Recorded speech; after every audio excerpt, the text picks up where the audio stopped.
ये मधुमालती क्रीपर का प्लांट है। बहुत से लोगों के क्वेश्चन आते हैं कि हमारा मधुमालती का प्लांट बहुत बड़ा हो गया है लेकिन उस पर फ्लावरिंग अभी तक नहीं हुई है, उस पर हम कौन सी कंपोस्ट ऐड करें, किस तरह से प्लांट में फ्लावरिंग होगी। प्लांट में फ्लावरिंग नहीं होती है, क्या ज़मीन में ही लगाना इसको ज़रूरी होता है, ज़मीन में ही लगे हुए पौधे पर फ्लावरिंग होती है। पोट में भी आप इससे फ्लावरिंग ले सकते हो लेकिन कुछ बातों का आपको ध्यान रखना होगा जिससे कि पोट में आप इस पे अच्छी फ्लावरिंग ले सकते हो। और 1 साल पुराना जब पौधा हो जाता है तभी इस पर फ्लावरिंग होती है, उससे पहले नहीं होती है। और इसकी ग्रोथ पर आपको खास ख्याल रखना होगा तभी इसमें आप अच्छे फूल ले सकते हो। तो किन बातों का आपको ध्यान रखना है आगे आपको बताऊंगी। ये देखिए, ये पौधा मैंने पोट में ही लगाया हुआ है।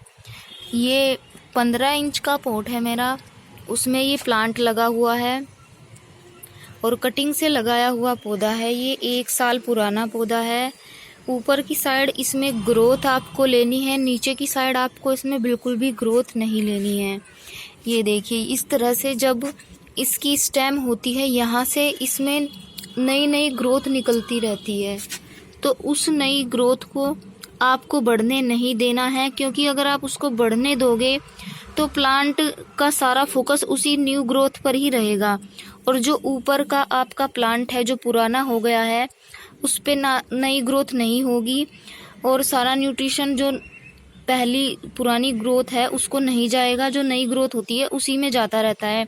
तो इसी वजह से पुरानी ग्रोथ में जब इसमें नई शूट नहीं निकलेंगी तो फ्लावरिंग भी नहीं होगी। तो आपको ऊपर की साइड ये एक पतली लंबी डंडी ही लेकर के जानी है इस तरह से। ये देखिए, मैंने नीचे इसमें बिल्कुल भी ग्रोथ नहीं होने दी और ऊपर की साइड इसको फैलने देना है आपको, बस ये बात आपको ध्यान रखनी है। अगर आप ऐसा नहीं करते हो तो उसका अपडेट भी आपको दिखाऊंगी कि क्या होता है। एक प्लांट मैंने ऐसा रखा हुआ है जिसकी मैंने नीचे की ग्रोथ बढ़ने दी तो उस पर बिल्कुल भी फ्लावरिंग नहीं हुई है और इस वाले पौधे पर फ्लावरिंग स्टार्ट हो गई है और आने वाले समय में भी और ब्रांचेस में भी इसमें कलियां देखने को मिलेंगी, क्योंकि इसमें और ब्रांच पे नई ग्रोथ हो रही है।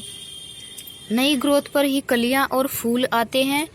तो दूसरा प्लांट भी आपको दिखाती हूँ कि अगर आप नीचे की टहनियों को कट नहीं करते हो तो उसका क्या रिजल्ट होता है।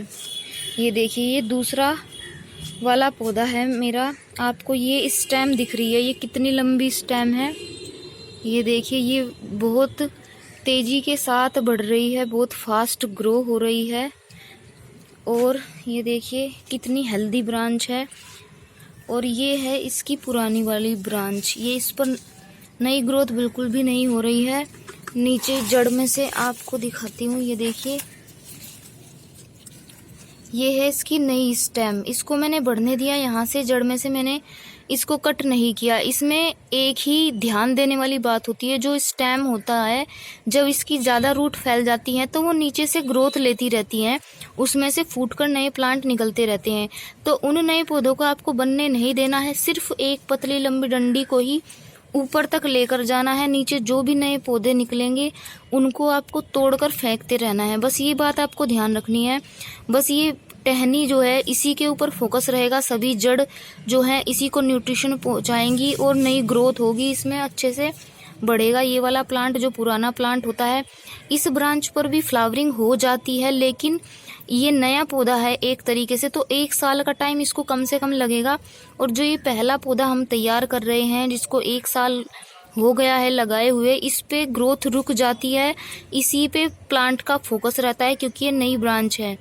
तो रिजल्ट आप देख सकते हो, इस वाली ब्रांच की ग्रोथ कितनी फास्ट हो रही है और कितनी फैल भी गई है ये। और ये वाली ब्रांच बहुत ही कम है और ना ही इस पर नई ग्रोथ हो रही है। तो ये फ़र्क रहता है मधुमालती क्रीपर की। सिर्फ यही एक टिप है, इसकी ग्रोथ पे अगर आप इस तरह से ध्यान दे लेते हो तो आप अच्छी फ्लावरिंग इस पौधे से ले सकते हो। और कंपोस्ट की बात करूँ, ज़्यादा कंपोस्ट की रिक्वायरमेंट इस प्लांट की नहीं रहती है, लेकिन अगर आप इसमें काउडंग कंपोस्ट ऐड कर देते हो तो ये प्लांट काफ़ी अच्छे से ग्रो करता है।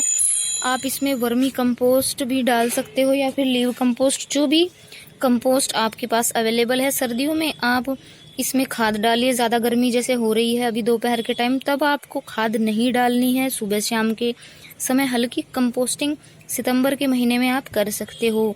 सर्दियों में किसी भी टाइम कर सकते हो इसकी कंपोस्टिंग। तो ये टिप अगर आप फॉलो कर लेते हो तो आपके प्लांट में भी अच्छे से फ्लावरिंग होने लगेगी और गुच्छों में फ्लावरिंग होती है इसमें, और साल में 2 बार फ्लावरिंग होती है। क्रीपर का अगर कोई प्लांट आप लगाना चाहते हो जो साल भर फ्लावरिंग करता है तो ये सबसे बेस्ट ऑप्शन है फ्लावरिंग प्लांट के लिए क्रीपर में। और इसमें साल में वैसे तो थोड़ी थोड़ी फ्लावरिंग होती ही रहती है, लेकिन ज़्यादा गुच्छों में फ्लावरिंग इसमें 2 बार होती है। तो आई होप आज का वीडियो आप लोगों को पसंद आया होगा। पसंद आया हो तो प्लीज़ वीडियो को लाइक, चैनल को सब्सक्राइब और शेयर करते चलिएगा। मिलते हैं अगले वीडियो में, तब तक हैप्पी गार्डनिंग।